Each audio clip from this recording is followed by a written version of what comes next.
स्वागत है आपका हमारे YouTube चैनल में। दोस्तों हम लोग इस वीडियो में पढ़ेंगे भारत का निर्वाचन आयोग। तो बहुत ही इंपॉर्टेंट टॉपिक है दोस्तों, भारत का निर्वाचन आयोग। दोस्तों वीडियो शुरू करने से पहले आप हमारे मॉडिफाई ऑफिशियल के लिए स्पेशल है दोस्तों, हमारे फेसबुक पेज को फॉलो करिए, साथ में इंस्टाग्राम को भी फॉलो कर देना मॉडिफाई एग्जाम करके। टेलीग्राम चैनल पीडीएफ के लिए अवश्य ज्वाइन करिए। दोस्तों हमारा मॉडिफाई एग्जाम और मॉडिफाई स्टडी करके 2 यूट्यूब चैनल है, आप इन्हें सब्सक्राइब करिए डेली अपडेट के लिए, वीडियो क्लासेस के लिए। आइए दोस्तों पढ़ते हैं भारत निर्वाचन आयोग। पहले प्रस्तावना देख लेते हैं। निर्वाचन आयोग एक स्थायी एवं स्वतंत्र निकाय है। इसका गठन भारत के संविधान द्वारा देश में स्वतंत्र और निष्पक्ष चुनाव संपन्न कराने के उद्देश्य से किया गया था। एक दोस्तों आप जैसा कि आप जानते हैं, निर्वाचन आयोग एक स्वतंत्र एवं स्थायी निकाय है। एक इसका गठन भारत के संविधान द्वारा हुआ है, ठीक है।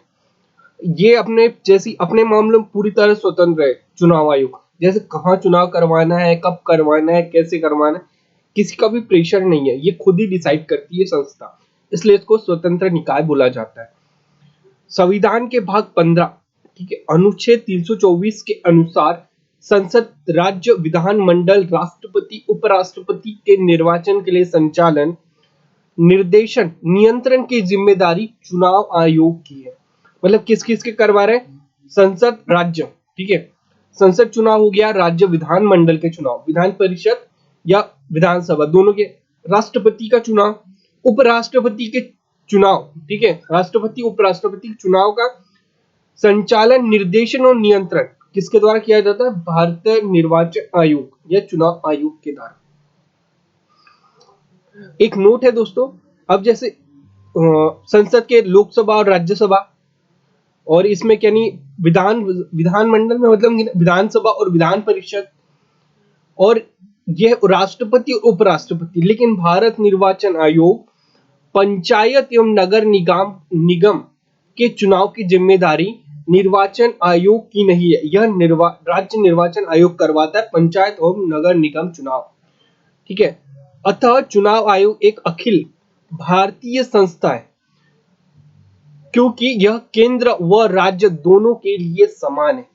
एक अखिल भारतीय संस्था बिल्कुल है, क्योंकि राज्य के चुनाव करवा रही है और किसके करवा रही है दोस्तों?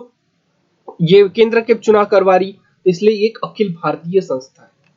अब इसकी संरचना देख लेते हैं। संविधान के अनुच्छेद 324 में चुनाव आयोग के संबंध में निम्नलिखित उपबंध है, ठीक है। निर्वाचन आयोग मुख्य निर्वाचन आयुक्त एवं अन्य आयुक्तों से मिलकर बना होता है। मतलब एक मुख्य चुनाव आयुक्त रहेगा और अन्य आयुक्त रहेंगे इसमें, किसमें? चुनाव आयोग में। तो इस तरह से बना होता है। मुख्य निर्वाचन आयुक्त एवं अन्य निर्वाचन आयुक्त की नियुक्ति राष्ट्रपति द्वारा की जाती है। बहुत ही इंपॉर्टेंट है, इनकी नियुक्ति कौन करता है? राष्ट्रपति। भारत के प्रेसिडेंट इनकी नियुक्ति करता है राष्ट्रपति। ये भी बहुत ही ज्यादा इंपॉर्टेंट है। जब कोई अन्य निर्वाचन आयुक्त इस प्रकार नियुक्त किया जाता है, तब मुख्य निर्वाचन आयुक्त निर्वाचन आयोग के अध्यक्ष के रूप में कार्य या काम करेगा, ठीक है। कोई अन्य चुनाव आयुक्त नियुक्त कर दिया इन्होंने, तो मुख्य निर्वाचन आयुक्त इसमें किन्हीं अध्यक्ष के रूप में कार्य करेगा। राष्ट्रपति निर्वाचन आयोग की सलाह पर प्रादेशिक आयुक्तों की नियुक्ति कर सकता है। अब जैसे केंद्र में हो गया भारत निर्वाचन आयोग, और दोस्तों इसमें अब अलग अलग राज्य अपने, ठीक है। अब इसके चाहिए निर्वाचन आयुक्तों, ठीक है। प्रादेशिक आयुक्तों की नियुक्ति किसके द्वारा की जाती है? मुख्य निर्वाचन आयुक्त के द्वारा की सलाह के द्वारा, निर्वाचन आयोग की सलाह के द्वारा की जाती है। निर्वाचन आयुक्त एवं प्रादेशिक आयुक्त की सेवा शर्तें एवं पदावधि राष्ट्रपति द्वारा निर्धारित की जाएंगी। इनके सब पदावधि, ये कितने साल के लिए अपने पद पर आसीन रहेंगे, राष्ट्रपति द्वारा निर्धारित की जाएंगी। अब जैसे कौन सी सेवा शर्तें होंगी, मतलब इनका वेतन कितना होगा, इनके कौन सी सेवाएं मिलेंगी, क्या क्या इसकी पावर्स संविधान द्वारा मिल रही है, सेवा शर्तें क्या क्या होंगी, जैसे इनका वेतन के लिए क्या क्या अनुबंध होंगे, ये सभी कुछ राष्ट्रपति द्वारा निर्धारित की जाएंगी। अब देखते हैं 1950 से 15 अक्टूबर 1989 तक निर्वाचन आयोग एक सदस्यीय निकाय के रूप में कार्य करता था। एक सदस्यीय निकाय होता था निर्वाचन आयोग का, सिर्फ मुख्य निर्वाचन आयुक्त तो होता था, ठीक है, क्योंकि पहले इतना भार नहीं था दोस्तों उसमें, ठीक है। उसके बाद जनसंख्या अपनी तेजी से बढ़ी है, आप तो सभी लोग जानते हैं, जिनमें केवल मुख्य निर्वाचन अधिकारी होता था, एक ही निर्वाचन आयुक्त तो होगा मुख्य निर्वाचन अधिकारी। 1950 से लेकर कितना 15 अक्टूबर 1989 तक, मतलब काफी ज्यादा पोर्शन इन्होंने कवर कर लिया अपने भारत का। लेकिन मत देने की न्यूनतम आयु, अब मत देने की न्यूनतम आयु कब से, 21 से 18 वर्ष करने के बाद 16 अक्टूबर 1989 को राष्ट्रपति ने आयोग काम के भार को कम करने के लिए दो अन्य निर्वाचन आयुक्तों की नियुक्ति किया, ठीक है। बहुत ही ज्यादा इंपॉर्टेंट है दोस्तों। देखो क्या बोल रहा है, 1950 से 15 अक्टूबर 1989 तक कितना, एक निर्वाचन आयुक्त तो मुख्य निर्वाचन आयुक्त। लेकिन जब आयु अगर चेंज कर दी, 21 वर्ष थी उससे 18 वर्ष कर दी, सपोज देखो 21 वर्ष पहले थी निर्वाचन, मतलब मत देने का अधिकार पहले 21 वर्ष था, उसके बाद उन्होंने कितना कर दिया, 18 वर्ष कर दिया। तो वो मतलब जनसंख्या तो पॉपुलेशन तो बढ़ गई और भार भी बढ़ गया इसके कारण से, तो वह 16 अक्टूबर 1989 को राष्ट्रपति ने काम के भार के कारण दो अन्य आयुक्तों की नियुक्ति की है, ठीक है। इसके बाद आयोग बहुसदनीय संस्था के रूप में कार्य करने लगा, जिसमें तीन निर्वाचन आयुक्त है, अभी भी दोस्तों 3 निर्वाचन आयुक्त है। मुख्य निर्वाचन आयुक्त व दो अन्य आयुक्तों के पास समान शक्तियां होती है। इन्होंने किसी को कम भी नहीं दी और किसी को ज्यादा भी नहीं दी, एक मुख्य चुनाव आयुक्त और दो अन्य आयुक्तों के बीच में समान डिस्ट्रीब्यूट कर दी, भैया तुम लोगों को भी समान शक्ति है, भले तुम्हारे 3 पद है, ठीक है, एक था फिर 3 हो गए, 16 अक्टूबर 1989 के बाद 3 हो गए। इनका वेतन, भत्ते एवं दूसरे अनुलाभ एक ही समान होते, सेम है, वेतन भी समान हो गया और भत्ते भी समान हो गए, जो सर्वोच्च न्यायालय के न्यायाधीश के समान होते, जो भी सुप्रीम कोर्ट के जज होंगे उन्हीं के समान होंगे इनके वेतन, भत्ते एवं दूसरे अनुलाभ। ऐसी स्थिति में आयुक्त व दो अन्य निर्वाचन आयुक्त के बीच विचार में मतभेद होता है तो बहुमत के आधार पर निर्णय करता है। अब जैसे कोई मतभेद हो गया किसी मामले को लेकर कि यहाँ चुनाव करवाना है या नहीं करवाना है, या तो री इलेक्शन करवाना है, तो ऐसे मामले में क्या 3 वोट है, एक दो मुख्य चुनाव आयुक्त तो दो अन्य चुनाव आयुक्त। अब जिसमें ज्यादा बहुमत होगा वो उस हिसाब से फैसला लेते हैं, एक स्वतंत्र निकाय होने के कारण। उनका कार्यकाल, अब मुख्य चुनाव आयुक्त और हो गया अन्य चुनाव आयुक्त, इनका कार्यकाल 6 वर्ष या 65 वर्ष की आयु तक जो पहले हो तक होता है, वे किसी भी त्याग पत्र दे सकते, किसी भी समय त्याग पत्र दे सकते हैं, या उनके कार्यकाल समाप्त होने के पूर्व भी हटाया जा सकता है। इनको भी दोस्तों हटाया जा सकता है या किसी भी समय त्याग पत्र दे सकते हैं। इनका अधिकतम कार्यकाल कितना है, 6 वर्ष या हो गया दोस्तों 65 वर्ष की आयु तक। अब स्वतंत्रता, भारत निर्वाचन आयोग की क्या क्या स्वतंत्रता है। संविधान के अनुच्छेद 324 में चुनाव आयोग के स्वतंत्र और निष्पक्ष कार्य करने के लिए निम्नलिखित उपबंध है। अब कार्य करने के लिए निम्नलिखित उपबंध हो गया दोस्तों 324 के अनुसार, मुख्य निर्वाचन आयुक्त को अपनी निर्धारित पदावधि में काम करने की सुरक्षा दे दी। मुख्य निर्वाचन आयुक्त को उसके पद पर उसी रीति से या उन्हीं आधारों पर हटाया जाता है जो उच्चतम न्यायालय के न्यायाधीशों को हटाया जाता है, अन्यथा नहीं। अब जैसे मुख्य चुनाव आयुक्त को भी उसी तरह से हटा सकते जैसे सुप्रीम कोर्ट के जज को हटाया जाता है या फिर उनके न्यायाधीशों को हटाया जाता है, और इन्हें काम करने की सुरक्षा दी गई पदावधि के अंतर में, ये लोग कोई भी काम कर सकते हैं अपने स्वतंत्र रूप से।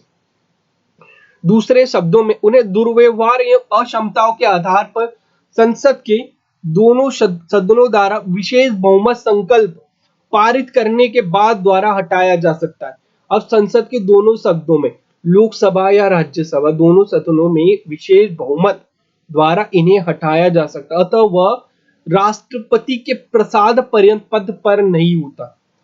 अब ये राष्ट्रपति के प्रसाद पर्यंत भी रहते हैं दोस्तों, हालांकि उन्हें राष्ट्रपति ही नियुक्त करते हैं, उन्हें राष्ट्रपति ही नियुक्त करते हैं दोस्तों, मुख्य चुनाव आयुक्त और अन्य चुनाव आयुक्त को। मुख्य निर्वाचन आयुक्त की सेवा की शर्तों में उसकी नियुक्ति के पश्चात उसके लिए अलाभकारी परिवर्तन नहीं किया जा सकता। जैसे अलाभकारी परिवर्तन, मुख्य चुनाव आयुक्त, निर्वाचन आयुक्त आपने नियुक्त कर दिया, अब उनका वेतन भी नहीं बढ़ा सकते उसके बाद, वो पद पे रहने के बाद। हाँ, लेकिन अगर आपने वेतन बढ़ाया तो वो अगर दूसरे आने वाले चुनाव आयुक्त पर लागू होगा, लेकिन उन्हें पे करंटली लागू नहीं होगा। अन्य निर्वाचन आयुक्त एवं प्रादेशिक आयुक्तों को मुख्य निर्वाचन आयुक्त की सिफारिश पर हटाया जा सकता है। बहुत ही ज्यादा इंपॉर्टेंट पॉइंट है। अन्य निर्वाचन आयुक्त या प्रादेशिक आयुक्त को मुख्य निर्वाचन आयुक्त की सिफारिश पर हटाया जा सकता है, कि अगर मुख्य निर्वाचन आयुक्त सिफारिश कर दें तो अन्य निर्वाचन आयुक्त और प्रादेशिक आयुक्त को हटाया जा सकता है।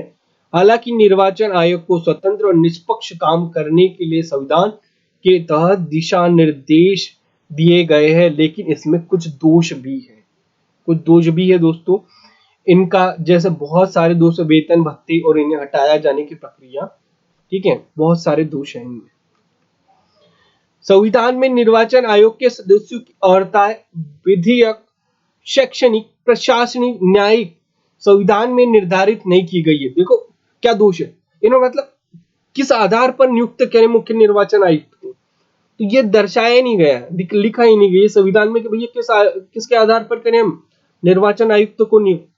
संविधान की इस बात का उल्लेख नहीं किया गया कि निर्वाचन आयोग सदस्यों की पदावधि कितनी है।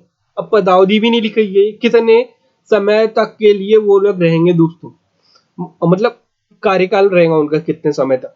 संविधान में सेवा निवृत्ति के बाद निर्वाचन आयुक्त एवं अन्य दूसरे नियुक्तियों पर सरकार द्वारा कोई रोक नहीं लगाई गई है, ठीक है। सेवानिवृत्ति के बाद निर्वाचन आयुक्त तो अन्य दूसरी नियुक्ति, मतलब निर्वाचन आयुक्त बन गए एक बार आप, तो अब दूसरी जगह भी नियुक्त हो सकते हैं, ठीक है, इन पर रोक नहीं लगाई है उन्होंने। अब विस्तार में शक्ति एवं कार्य, ठीक है, डिटेल में पढ़ते हैं। समस्त भारत के स्वतंत्रता और निष्पक्ष चुनाव करवाने के लिए चुनावी तंत्र का पर्यवेक्षण करना, ठीक है। अब जैसे चुनाव करवाना है लोकसभा का, तो पूरे चुनाव तंत्र की ये लोग पर्यवेक्षण करेंगे, मतलब निरीक्षण करना दोस्तों, ठीक है, निरीक्षण करेंगे कोई तंत्र में खामी तो नहीं है, फलाना ढिकाना जो भी रहे काम। और राजनीतिक दलों को मान्यता प्रदान करना एवं उन्हें निर्वाचन चिन्ह आवंटित करना। अब राजनीतिक दलों को निर्वाचन चिन्ह देना, वो याद है अखिलेश यादव वाला चुनाव, मुलायम सिंह यादव और अखिलेश यादव वाला चुनाव चिन्ह के लिए हुआ था, चुनाव आयुक्त के पास गया था ये मामला, चुनाव आयोग के पास, फिर अखिलेश यादव को दिया गया था। मतलब चिन्ह को कैसे, मतलब किस को देना चाहिए, किस राजनीतिक दल को, ये सब कुछ जाता है भारत निर्वाचन आयोग के पास। निर्वाचन व्यवस्था संबंधित विवाद की जांच के लिए अधिकारी नियुक्त करना। अब कोई मसला हो गया कहीं पे, कहीं इलेक्शन हो गया तो री इलेक्शन करवाना है, कहीं पे गड़बड़ी हो गई या कुछ हो गया तो एक अधिकारी नियुक्त करना, ये भी सब निर्वाचन आयोग का ही कार्य रहता है। निर्वाचन के समय दलों एवं उम्मीदवारों के लिए आचार संहिता निर्मित करना। आचार संहिता लगाई जाती है दोस्तों, आप लोग देखते होंगे इलेक्शन के पहले, तो वो कब लगाई जाती है, क्या लगाई जाती है, इसकी सारी डिटेल, मतलब ये सब निर्धारित कौन करता है, भारत निर्वाचन आयोग निर्धारित करता है। विधान परिषद के सदस्यों की निहरता से संबंधित मसलों पर राज्यपाल को परामर्श देना। अब कोई मान लो कहीं विधानसभा है, किसी भी कहीं का भी विधायक रहे, अब वो अयोग्य साबित हो जाता है उस पद के लिए, या तो कहीं गड़बड़ी से जीता हो मान के चलो, तो इस पर किसको परामर्श देगा, और राज्यपाल को परामर्श देगा कि भैया ये इस तरह से जीता है तो इसकी आप लोग विधायक का रद्द कर दो, ठीक है, इसे अपने पद से हटा दो। इस तरह से रहता है दोस्तों। इंदिरा गांधी वाला मामला आपने सुना ही होगा। इस मामले में निर्वाचन कराने के लिए कर्मचारी की आवश्यकता इसके बारे में राष्ट्र एवं राज्यपाल से आग्रह करना। अब जैसे कहीं राज्य में करवाना इलेक्शन, तो आग्रह कर्मचारियों के लिए आग्रह करेगा निर्वाचन आयोग कि भैया हमको इतने इतना स्टाफ चाहिए, इतने इतने जगह पे इतनी बूथ पे हमको इतने अधिकारी लगेंगे। निर्वाचन की तिथि समय सारणी निर्धारित करना, तो एवं नामांकन पत्रों का परीक्षण करना। नामांकन पत्रों का भी परीक्षण निर्वाचन आयोग द्वारा ही किया जाता है कि कोई भी निर्वाचित सदस्य कहीं गलत डिटेल तो नहीं दे रहा है। अब अगला रिंगिंग, मतदान केंद्र लूटना या अन्य अनियमितताओं के आधार पर निर्वाचन रद्द करना। ये अभी तो नहीं होता, बहुत ही कम जगह देखने को मिलता है, लेकिन कुछ टाइम पहले तक जब सोशल मीडिया इतने इसमें नहीं था, या तो कुछ नक्सलवादी इलाकों में कभी कभी की नहीं क्या होता है, मतदान केंद्र ही लूट के ले गए, मतलब पकड़े और उठा के ही ले गए ईवीएम मशीन को और अपने हिसाब से डाल दिए किसी में भी, कोई भी जीत गया। ठीक है, ऐसा भी होता था। राजनीतिक दलों की मान्यता प्रदान करने एवं चुनाव चिन्ह देने के मामलों में हुए विवाद के समाधान के लिए न्यायालय की तरह काम करना।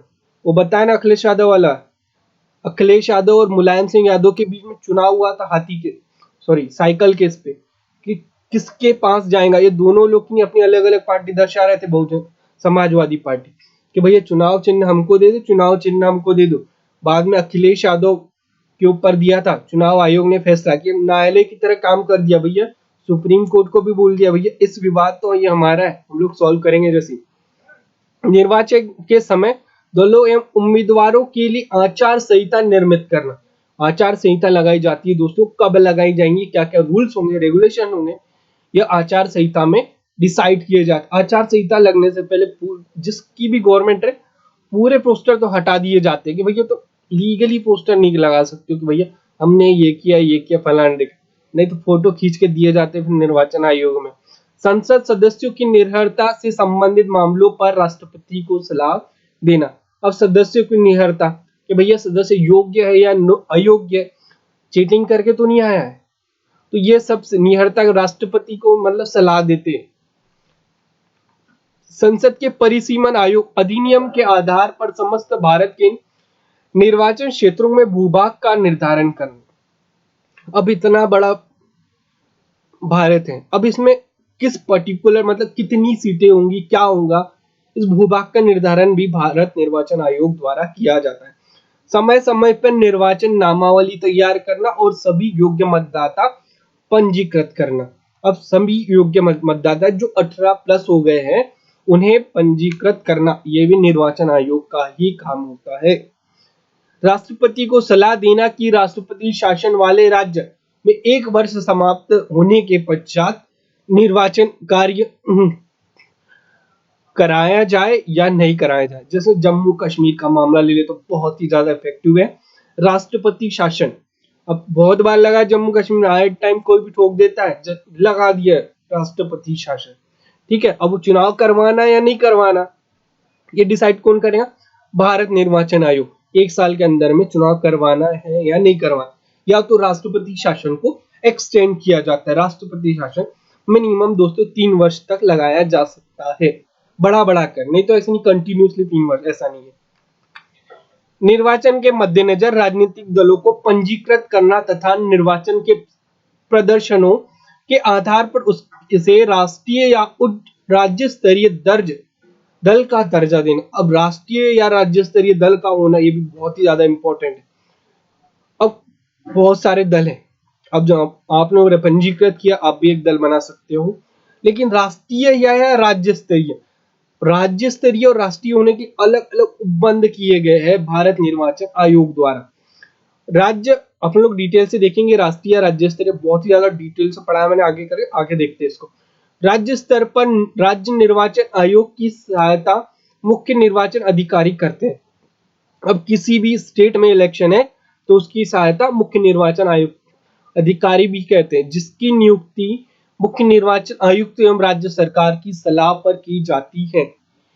इसके नीचे जिला स्तर पर कलेक्टर जिला निर्वाचन अधिकारी होता है, वह जिले के प्रत्येक निर्वाचन क्षेत्र के लिए निर्वाचन अधिकारी एवं प्रत्येक मतदान के लिए पीठासीन अधिकारी नियुक्त करता है। बहुत ही ज्यादा इंपॉर्टेंट है, मतलब सब कुछ एक साथ जुड़ा हुआ है।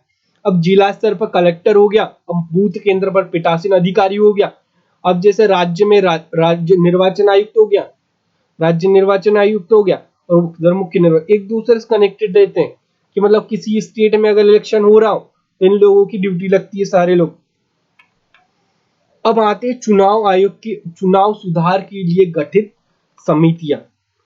अब समितियां क्या क्या है, पहले ये तारकुंडे समिति। अब एकदम से तो इतनी ज्यादा ये नहीं कर दिया होंगे भैया कि भैया ये कर दो, जैसे कोई संस्था बनती है ना उसको प्रॉपर सुधारने के लिए कि नहीं समितियां बनाई जाती है गवर्नमेंट द्वारा कि भैया तुम अपने सिफारिश करो कि क्या चेंजेस चाहिए इसमें, तभी तो हम लोग संसद में लोकसभा और राज्यसभा सदस्य नियुक्त करते हैं ताकि ये लोग कानून बना सके वक्त के हिसाब से। ठीक है, अगर वक्त के हिसाब से अगर कोई भी संस्था ये को अगर मॉडिफाई नहीं किया जाता है, जैसे मॉडिफाई एग्जाम करके हमारा चयन है वैसे ही किसी संस्था को मॉडिफाई नहीं किया जाता है तो वह दोस्तों वह संस्था अयोग्य हो जाती है। जैसे नोकिया हो गया, नोकिया फोन हो गया ना, उसमें चेंजेस नहीं कर पाई कंपनियों के साथ कंपटीशन में, तो इसलिए उसमें सुधार की भी जरूरत होती। उसी तरह से चुनाव सुधारों से लिए गठित प्रमुख समितियां इस प्रकार है। पहली आती है तारकुंडे समिति 1974 से 1975। गठन जयप्रकाश नारायण द्वारा किया गया था इसका गठन। ठीक है, प्रमुख सिफारिशें वयस्क मताधिकार की आयु को 21 वर्ष से घटाकर 18 वर्ष करना, ये इसकी पहली सिफारिश थी। अब ये कब किया गया सिफारिश, तो इन्होंने 1974 1975 में कर दिया, लेकिन कब किया 1989 में इनकी सिफारिश पर अमल किया गया। निर्वाचन के लिए अधिकतम व्यय योग्य राशि का निर्धारण करना। अब मतलब कितना प्रचार के लिए आप खर्च कर सकते हो इस राशि को भी निर्धारित कर दिया गया था तारकुंडे समिति द्वारा। एक सिफारिश थी, अमल करना या न करना गवर्नमेंट के हाथ में होता है। राजनीतिक दल अपने उम्मीदवारों के चुनाव व्यय का लेखा जोखा निर्वाचन आयोग के सामने प्रस्तुत करे, मतलब कितना क्या खर्च किया है वो निर्वाचन आयोग के सामने प्रस्तुत करे। चुनाव प्रत्याशी एक निश्चित नामांकन राशि जमा करे, उन्होंने बोल दिया एक निश्चित नामांकन राशि भी जमा करनी चाहिए, एक फिक्स डिपॉजिट होना चाहिए। अब दूसरी है दिनेश गोस्वामी समिति 1990 में आई थी, इसकी प्रमुख सिफारिश से क्या है, अवैध रूप से लूटे गए बूथों पर फिर से मतदान व्यवस्था हो। ठीक है, फिर से मतदान व्यवस्था हो, मतदान के लिए इलेक्ट्रॉनिक वोटिंग मशीन का प्रयोग किया जाए। अब बोल रहे ईवीएम का प्रयोग किया जाए, दिनेश गोस्वामी समिति बोल रही। मतदान फोटो पहचान की व्यवस्था की जाए, बहुत ही ज्यादा इंपॉर्टेंट है, मतदान फोटो पहचान पत्र की व्यवस्था की जाए। निर्वाचन से संबंधित याचिका की शीघ्र सुनवाई की जाए, मतलब तुरंत ही सुनवाई किया जाए निर्वाचन संबंधित याचिकाओं की। केंद्र या राज्य स्तर पर जनप्रतिनिधियों का पद खाली होने पर 6 माह के अंदर निर्वाचन की व्यवस्था की जाए। अगर केंद्र में भी या राज्य में भी कोई पद अगर खाली रहता है तो 6 माह के भीतर ही वहीं पर व्यवस्था की जाए कि उस पद को भरा जाए। इंद्रजीत गुप्ता समिति, इसके बाद आइए इंद्रजीत गुप्ता समिति 1998। प्रमुख सिफारिश से क्या है, लोकसभा एवं विधानसभा चुनाव का व्यय सरकार द्वारा वहन किया जाए। क्या है, लोकसभा एवं विधानसभा चुनाव का व्यय सरकार द्वारा वहन किया जाए, यह भी बहुत ही ज्यादा इंपॉर्टेंट है। 10,000 से अधिक चंदे की राशि ड्राफ्ट अथवा चेक के माध्यम से प्रदान किए जाने की व्यवस्था, यह बहुत ही इंपॉर्टेंट काम है दोस्तों। क्या कर दिया, पार्टी में पहले फंड आता था, ठीक है, किधर से भी आ रहा है, कैसा भी आ रहा है, ब्लैक में आ रहा है, व्हाइट में आ रहा है, कोई फर्क नहीं पड़ता, लेकिन उन्होंने प्रॉपर व्यवस्था बना दी। अगर आप 10,000 के ऊपर किसी पार्टी में भी फंड कर रहे हो तो आप एक बैंक आपको डीडी किया मतलब जारी करेगा कि भैया इन्होंने 10,000 के ऊपर इनके अकाउंट में दिए हैं, वो डीडी अनिवार्य कर दिया उन्होंने। डीडी के माध्यम से आप कर सकते, 10,000 के नीचे आप ऐसे ही दे सकते हो। ठीक है, 10,000 के ऊपर अगर किसी पार्टी में देना है आपको राशि तो आपको डीडी बनाकर देना होगा, डिमांड ड्राफ्ट बोलते हैं उसको। अगली है के संथानम समिति, इसकी प्रमुख सिफारिश है निर्वाचन में शामिल होने वाले उम्मीदवारों के लिए न्यूनतम अर्हता की व्यवस्था, ये भी बहुत ही ज्यादा इंपॉर्टेंट है, न्यूनतम अर्हता होनी चाहिए। जनप्रतिनिधि अधिनियम 1951, मतदान की योग्यता, मतदान सूची की तैयारी या निर्वाचन क्षेत्रों का परिसीमन, संसद तथा राज्य विधायिकाओं में स्थानों पर आवंटन आदि के बारे में प्रावधान करता है। ये भी बहुत ही ज्यादा इंपॉर्टेंट है। निर्वाचन आयुक्त सेवानिवृत्ति के बाद भी सरकार द्वारा अन्य दूसरी नियुक्ति के लिए पात्र होंगे। ठीक है, निर्वाचन आयुक्त ने एक बार सेवा देने के बाद में दूसरी भी नियुक्ति के लिए पात्र होंगे। ये किया बोला था के संतानम समिति ने। अब बहुत ही ज्यादा इंपॉर्टेंट, अब प्रीलिम्स फैक्ट देख लेते हैं जो बहुत ही ज्यादा इंपॉर्टेंट, डायरेक्टली वन लाइनर पूछ लिए जाते हैं। निर्वाचन आयोग की स्थापना 25 जनवरी 1949 को की गई थी। ये इंपॉर्टेंट है। इसी के दोस्तों राष्ट्रीय मतदान दिवस, ठीक है, राष्ट्रीय मतदान दिवस भी मनाया जाता है किस 25 जनवरी को। इसी के आगे 61वां संविधान संशोधन 1988 के तहत मतदान की उम्र 21 से 18 वर्ष की गई थी। ये भी बहुत है, 61वां संविधान संशोधन, यहाँ पे देखना 1988 या फिर 89 होगा। ठीक है, ये चेक कर लेना, 89 ही शायद। प्रथम चुनाव आयुक्त सुकुमार सेन थे। कौन से प्रथम चुनाव आयुक्त कौन थे? सुकुमार सेन। वर्तमान में चुनाव आयुक्त कौन है? सुनील अरोड़ा मुख्य चुनाव आयुक्त है। अशोक लवासा एवं सुशील चंद्रा, ठीक है, अशोक लवासा एवं सुशील चंद्रा और नए चुनाव आयुक्त है। अब है इसका मुख्यालय कहाँ? इसका मुख्यालय है दोस्तों दिल्ली में। अब ईवीएम, इलेक्ट्रॉनिक वोटिंग मशीन, इसका फुल फॉर्म है ईवीएम का। वीवीपैट का पूरा फॉर्म है voter verified paper audit trailer. ये एक लाइन में पूछ लिया जाता है। पहली बार ईवीएम का प्रयोग 2015 में बिहार चुनाव में किया गया था। ठीक है, तरह से पूरी किया गया। ये दोस्तों आपके सामने ईवीएम मशीन है। आप 18 प्लस तो हो ही गए होंगे जब तैयारी कर रहे हो तो ये देखो इसी तरह की बटन होती है, इसी तरह से कैलकुलेट किया जाता है। आप यहाँ पे चुनाव आपके सामने दिख रहे होंगी। ये 1 2 3 4 5 मतलब 15 तक लिखा हुआ है। यहाँ पे पार्टी का नाम और उनका चुनाव चिन्ह रहता है। और ये जो उसके सामने रेड के सामने दिख रहा है हरा बटन, उसको आपको क्लिक करना पड़ता है और यहाँ पे आप देखते हो। अब ईवीएम के बारे में थोड़ा सा और डिटेल में जाते हैं हम लोग। केरल के पारूर विधानसभा में 50 बूथ पर इलेक्ट्रॉनिक वोटिंग मशीन का पहली बार मई 1982 में किया गया था। 50 बूथ पर किया गया था। कौन सी विधानसभा में? केरल की पारूर विधानसभा में।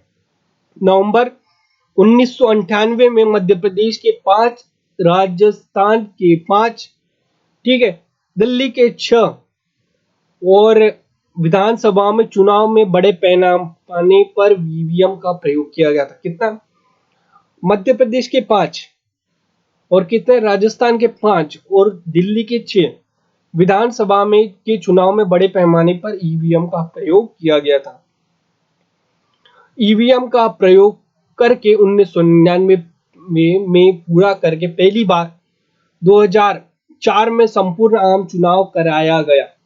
नहीं तो पहले वही था, एक मतलब डालो और ये मतलब पेपर वाला सिस्टम था पहले चुनाव का। ठीक है, ईवीएम का प्रयोग करके 1999 में पूरा करके पहली बार 2004 में संपूर्ण आम चुनाव किससे किए गए? ईवीएम के द्वारा। 2009 में आम चुनाव एवं सभी विधानसभा चुनाव के सभी चुनाव में ईवीएम का प्रयोग होने लगा। मतलब 2009 के बाद पूरे में होने लग गया। अब दूसरा वीवीपैट क्या? वीवीपैट ईवीएम की विश्वसनीयता कायम रखने के लिए वीवीपैट यानी voter verified paper audit trailer, जैसे ही आप लोग वोट डालते हो, ठीक है दोस्तों, मैं आगे बताता हूँ, voter verified paper audit machine की मदद ली जा रही है। वीवीपैट व्यवस्था के तहत वोट डालने के तुरंत बाद कागज की पर्ची बनती है। इस तरह जिस उम्मीदवार को वोट दिया है उसका नाम चुनाव चिन्ह छपा होता है। सबसे पहले इसका इस्तेमाल नागालैंड में किया गया, ठीक है, 2013 के अंतर्गत वीवीपैट का। अब इसका नोट है, वीवीपैट के समय भारत इलेक्ट्रॉनिक्स लिमिटेड और इलेक्ट्रॉनिक्स कॉर्पोरेशन लिमिटेड, ठीक है, इंडिया लिमिटेड ने वीवीपैट मशीन 2013 में बनवाई है। बहुत ही ज्यादा इंपॉर्टेंट है, इसने बनाई। भारत इलेक्ट्रॉनिक्स लिमिटेड या इलेक्ट्रॉनिक्स कॉर्पोरेशन इंडिया लिमिटेड ने वीवीपैट मशीन को 2013 में बनाई है। ये दोस्तों वीवीपैट आपके सामने रहे, ईवीएम प्लस वीवीपैट। ये दोस्तों ये है वीवीपैट मशीन, ये है ईवीएम। जैसे ही आपने यहाँ पर कोई भी चुनाव चिन्ह रहा, आपने वोट डाला, वैसे ही दोस्तों यहाँ से पर्ची निकलेंगी और पर्ची निकालने के बाद में आपको वेरीफाई हो जाएगा कि मैंने इस पार्टी को वोट दिया है। आप किसी भी पार्टी को वोट दिया हो तो इससे वेरीफाई हो जाएंगे। पहले ये नहीं सिस्टम था, वो फालतू में आ रहा, वो बीच बीच में आ रहा था कि ईवीएम हैक कर रहे हो, ईवीएम हैक कर रहा हूँ।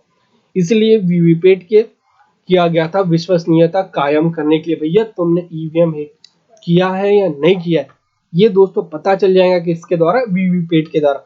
आपने दबाई वीवीपैट मतलब ईवीएम की मशीन, वोट दिया, एक पर्ची निकली, मतलब किसको गया आपको पता चल जाता है। राजनीतिक दल की मान्यता हेतु मापदंड, सॉरी राष्ट्रीय दल की मान्यता हेतु मापदंड। अब कोई सा भी दल राष्ट्रीय दल है, उसके लिए अनुबंध किए गए हैं। अब यह दोस्तों कोई दल राष्ट्रीय दल की मान्यता प्राप्त करता है यदि उसे 4 या अधिक राज्यों में कम से कम 4 लोकसभा सीटें प्राप्त हुई हो, मतलब 4 राज्यों में 4 से अधिक लोकसभा सीटें प्राप्त हुई हो, उसे लोकसभा में कम से कम 2% अर्थात 11 सीटें मिली हो, साथ ही सीटें 3 अलग अलग राज्यों में मिली हो। 11 सीटें तो मिली हो लेकिन 3 अलग अलग राज्यों में मिली हो, उसे कम से कम 4 राज्यों में राज्य स्तरीय दल के रूप में मान्यता प्राप्त हो। मतलब 4 राज्यों में तो भैया अब राज्य स्तरीय दल होना चाहिए। या तो 2% वोट ला लो लोकसभा में, वो भी 11 सीटें होना चाहिए अलग अलग राज्यों में, या फिर उसमें 4 कम से कम 4 या उससे अधिक प्राप्त हुई है लोकसभा सीटें। अब दोस्तों आपके सामने पूरे राष्ट्रीय दल हैं और उनके चुनाव चिन्ह बहुत ही ज्यादा इंपॉर्टेंट है। अगर किसी एग्जाम में अगर बहुत ही ज्यादा डिटेल से जाता है तो ये क्वेश्चन आपको पूछ लिया जाता है, ठीक है। कौन सा? भारतीय राष्ट्रीय कांग्रेस स्थापना हुई थी 1885 में, इसका है पंजा, इसका चुनाव चिन्ह है पंजा। भारतीय कम्युनिस्ट पार्टी 1925, हसिया और बाली। मार्क्सवादी कम्युनिस्ट पार्टी 1964, हसिया, हथौड़ा एवं तारा, ये दोस्तों इसका चुनाव चिन्ह भी दिया है। भारतीय जनता पार्टी 1980 कमल निशान है, ठीक है। 1980 में बनी थी भाजपा। बहुजन समाज पार्टी ये बन गई 1984 में, हाथी मायावती वाला। तृणमूल कांग्रेस ममता बनर्जी 1998 में, उनका जोड़ा है फूल का, ये है मायावती का चुनाव चिन्ह। राष्ट्रवादी कांग्रेस पार्टी 1999 घड़ी, इनका बाबू मतलब बापूजी वाली घड़ी याद रख लेना। राष्ट्रवादी Congress party. National People's Party 2013, यह है किताब चिन्ह। दोस्तों ये बहुत ही ज्यादा इंपॉर्टेंट है चुनाव चिन्ह और उनकी दल। अब होता है दोस्तों राज्य स्तरीय दल की मान्यता हेतु मापदंड। एक भी टॉपिक मैंने छोड़ा नहीं है, तो इसलिए पूरा डिटेल से लास्ट तक देखना और बहुत ही अच्छे से पढ़ना। और दोस्तों एक भी ऐसा क्वेश्चन नहीं छूटेगा इस वीडियो में कि जो भारत निर्वाचन आयोग से आया हो, जो आपने नहीं पढ़ा हो, ठीक है। राज्य स्तरीय दल की मान्यता हेतु मापदंड क्या है? किसी दल को राज्य स्तरीय दल प्राप्त करने के लिए क्या है, निम्नलिखित शर्तें पूरी करता है, ठीक है। लोकसभा या विधानसभा में कुल वैध मतों का 8% चाहिए। इसमें कितना चाहिए था? 2%, इसमें था 8%, ठीक है। विधानसभा चुनाव के कुल वैध मतों का 6% या कम से कम 2 सीटें प्राप्त कर लेता है, मतलब 2 सीटें कम से कम तो प्राप्त करना ही चाहिए। तो लोकसभा चुनाव में कुल मतों का 6% और संबंधित राज्य में न्यूनतम 1 सीट प्राप्त कर लेता है। मतलब लोकसभा में 6% और संबंधित राज्य में 1%, 1 सीट मिल जाती है तो वहां पे राज्य स्तरीय दल आप हो सकते हैं। विधानसभा में 3% या 3 सीटें जो भी अधिक प्राप्त कर लेता, तो ये पूरे शर्तें रही है राज्य स्तरीय दल की मान्यता प्राप्त करने के लिए। दोस्तों राज्य स्तरीय दल आपके सामने है, तो जरा देख लो। अब ये बहुत ही ज्यादा क्लियरली आप लोग इसकी स्क्रीनशॉट लेना है। Telugu Desam party cycle Andhra Pradesh, Samajwadi party cycle Uttar Pradesh, Assam Gana Parishad हाथी असम, झारखंड मुक्ति मोर्चा तीर कमान झारखंड, लोक जनशक्ति पार्टी बंगला बिहार, ठीक है। और ये दोस्तों Telangana Rashtra Samithi car Telangana, Panthers party cycle Jammu Kashmir, National Conference हल जम्मू कश्मीर, राष्ट्रीय जनता दल लालटेन बिहार और झारखंड, शिवसेना तीर कमान महाराष्ट्र में है, ऑल इंडिया फॉरवर्ड ब्लॉक शेर पश्चिम बंगाल, अन्ना द्रविड़ मुनेत्र कंडम तो पत्ती तमिलनाडु में। महाराष्ट्रवादी क्या है, गोमांतक पार्टी शेर गोवा। सिक्किम संग्राम परिषद हाथी सिक्किम। द्रविड़ मुन्नेत्र कंडम उगता सूरज तमिलनाडु पंडिचेरी। नागालैंड पीपल्स काउंसिल मुर्गा।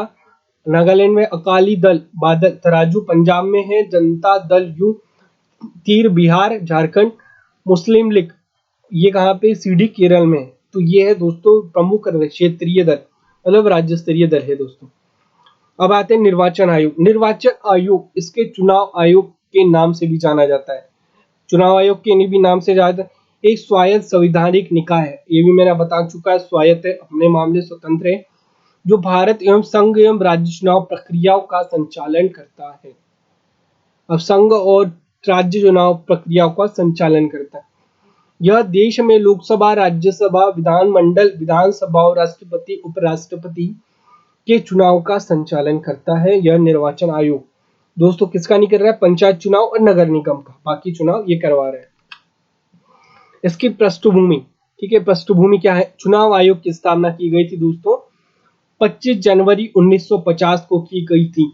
इसने प्रथम चुनाव 1991 और 1952 में संपन्न किया। 1951 और 1952 में, इसमें जवाहरलाल नेहरू प्रथम प्रधानमंत्री बने थे चुनाव द्वारा। भारतीय संविधान का भाग 15 चुनावों के संबंधित है, जिसमें चुनाव का संचालन के लिए एक आयोग की स्थापना करने की बात कही है। मतलब भाग 15 में चुनाव आयोग की स्थापना की बात कही है। संविधान के अनुच्छेद 324 से 329 तक चुनाव आयोग और सदस्यों की शक्तियों, कार्यकाल, पात्रता आदि से संबंधित है। 324 से 329 तक चुनाव आयोग का पूरा डिटेल दिया गया है। अब देखते हैं निर्वाचन आयोग से संबंधित महत्वपूर्ण अनुच्छेद 324 से 329।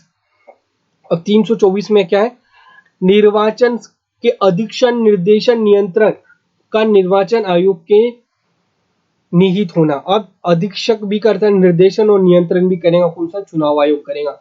अब 325 में क्या है, धर्म, मूल्य, वंश, जाति, लिंग के आधार पर किसी भी व्यक्ति को निर्वाचक नामावली में सम्मिलित किए जाने का अपात्र न होना, उसके द्वारा किसी विशेष निर्वाचक नामावली में सम्मिलित किए जाने का दावा न किया जाना। मतलब अब किसी भी मूल्य के हो, मतलब मूल्य के नहीं, किसी भी धर्म के हो, किसी भी मूल वंश के हो, किसी भी जाति के हो या किसी भी लिंग के हो, आपका वोटर आईडी कार्ड अवश्य बनाऊंगा। तो यह है अनुच्छेद 325 के अनुसार। लोकसभा और राज्यों के विधानसभाओं के लिए निर्वाचनों का वयस्क मताधिकार के आधार पर होना। कौन सा है, लोकसभा एवं राज्य के विधानसभाओं के निर्वाचनों का किसके आधार पर, वयस्क मताधिकार के आधार पर। ठीक है, अंग्रेजों ने इन्होंने तो बांट दिया था, शिक्षा धर्म के आधार पर बांट दिया।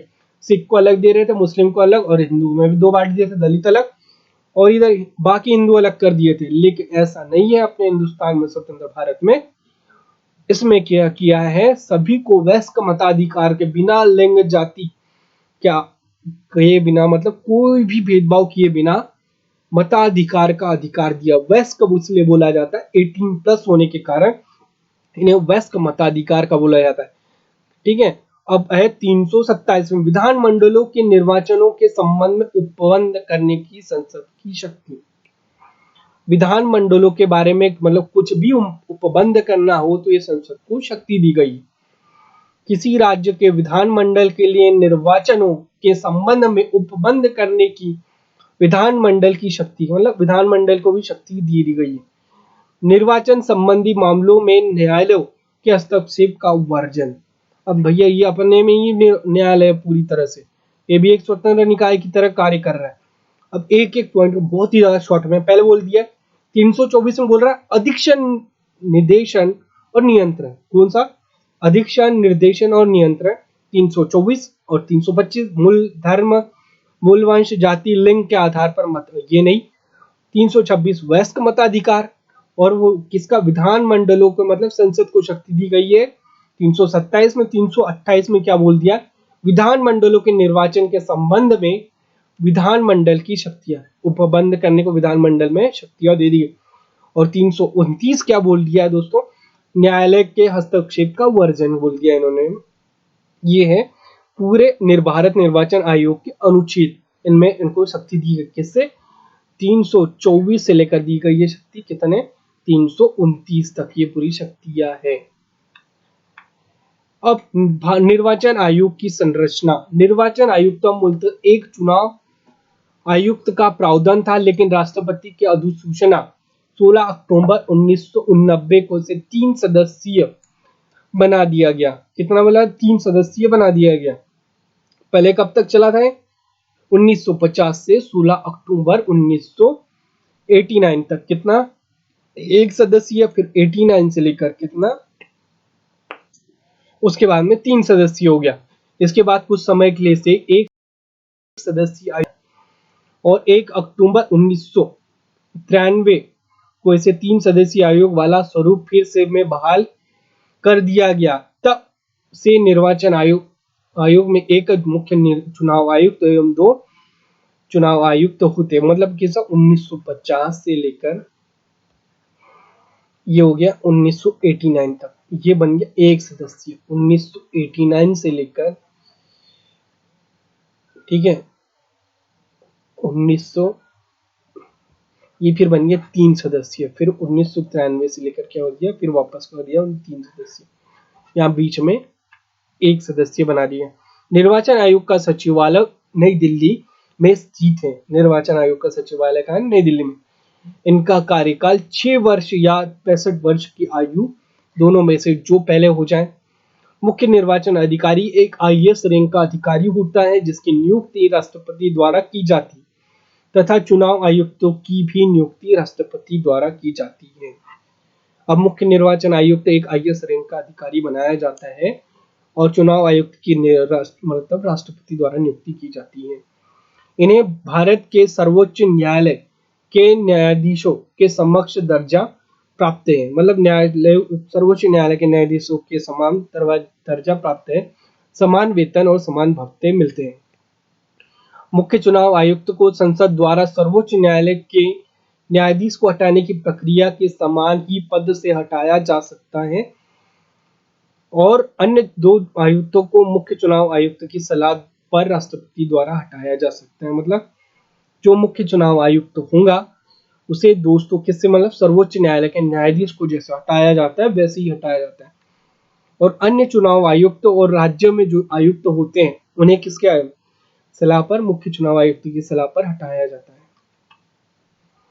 अब चुनाव आयोग की संरचना, अब बहुत ही ज्यादा डिटेल में बताता हूं मैं कैसा कैसा था। ठीक है, 15 जनवरी 1950 की स्थापना हुई। ठीक है, 15 जनवरी 1950 से 15 अक्टूबर 1989 तक एकल सदस्य था, मुख्य चुनाव आयुक्त ही था। 16 अक्टूबर 1989 से क्या 1 जनवरी 1990 तक 3 सदस्यीय निकाय बना रहा। अब 3 सदस्यीय निकाय किसने, लगभग 1989 से 1 जनवरी 1990 तक, बहुत ही कम टाइम के लिए बना 3 सदस्यीय।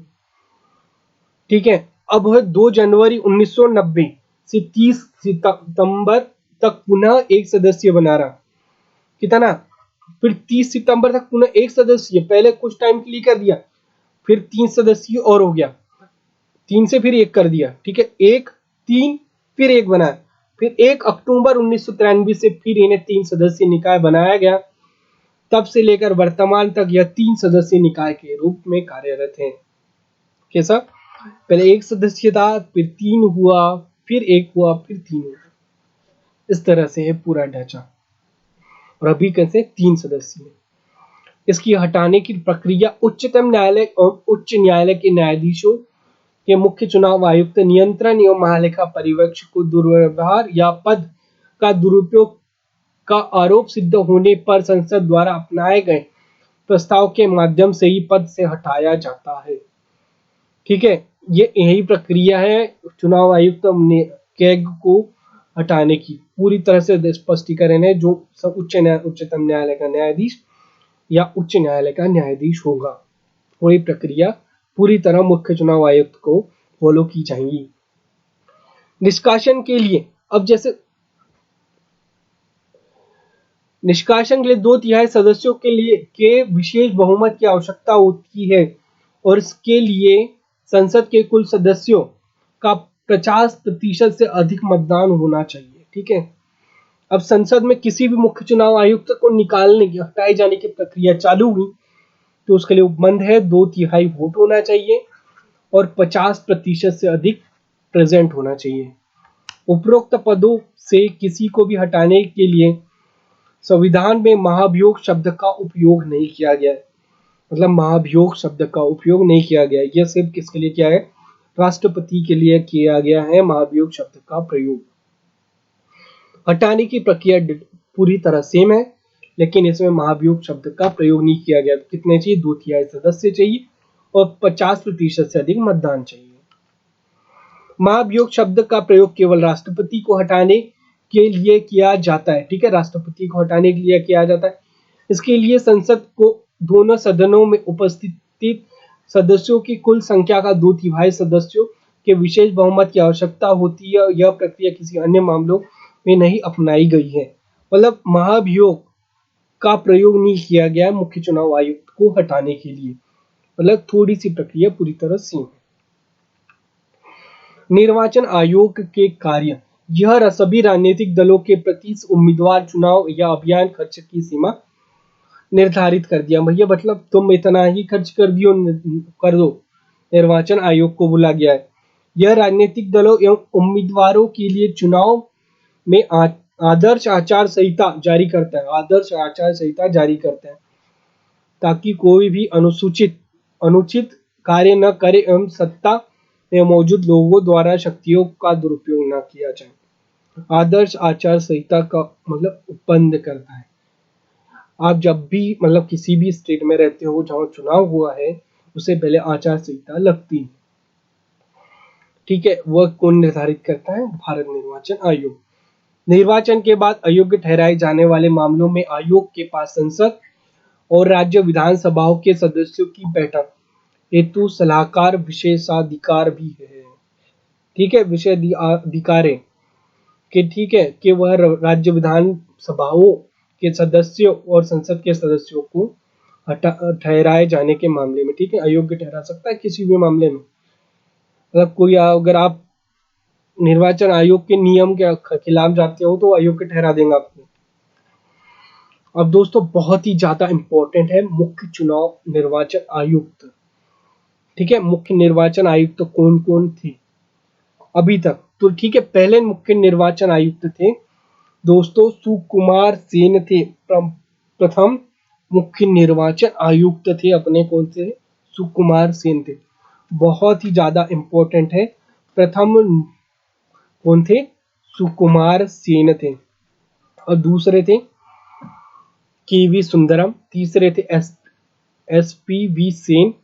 तीसरे थे कौन से? एसपीवी सेन। और चौथे थे डॉक्टर नगेंद्र सिंह। और पांचवे थे कौन से? अपने टी स्वामीनाथन। ठीक है, और छठवे थे एसएल शंकरधरन। सातवें थे आरके त्रिवेदी, आरवीएस शास्त्री। प्रथम महिला, ठीक है, बीएस रमा देवी प्रथम महिला मुख्य निर्वाचन आयुक्त थी।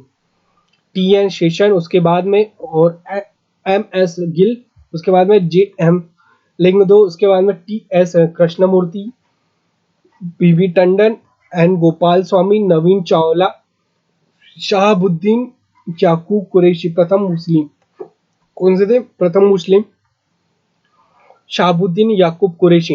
वीएस संपत उसके बाद में, एचएस ब्रह्मा, नसीम जैदी उसके बाद, अचल कुमार ज्योति, फिर उसके बाद ओम कुमार रावत, और उसके बाद में सुनील अरोड़ा।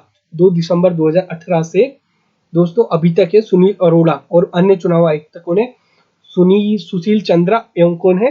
राजीव कुमार अन्य चुनाव आयुक्त है। बहुत ही ज्यादा इंपॉर्टेंट पॉइंट बता रहा हूं। पहले सुकुमार सेन। प्रथम महिला कौन सी थी? वीएस रमा।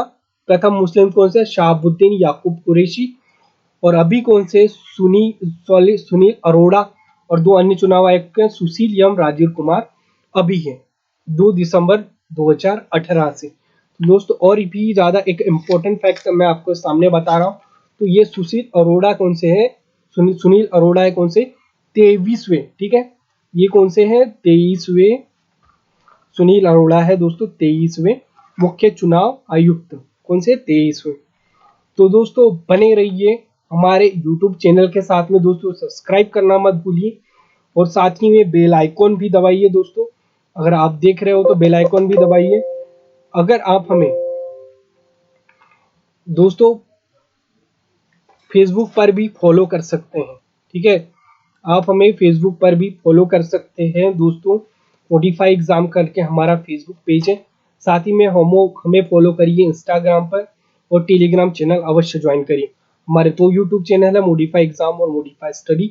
इन्हें सब्सक्राइब करिए और साथ ही में बेल आइकॉन भी दबाइए। Thank you very much. मिलते हैं नेक्स्ट वीडियो।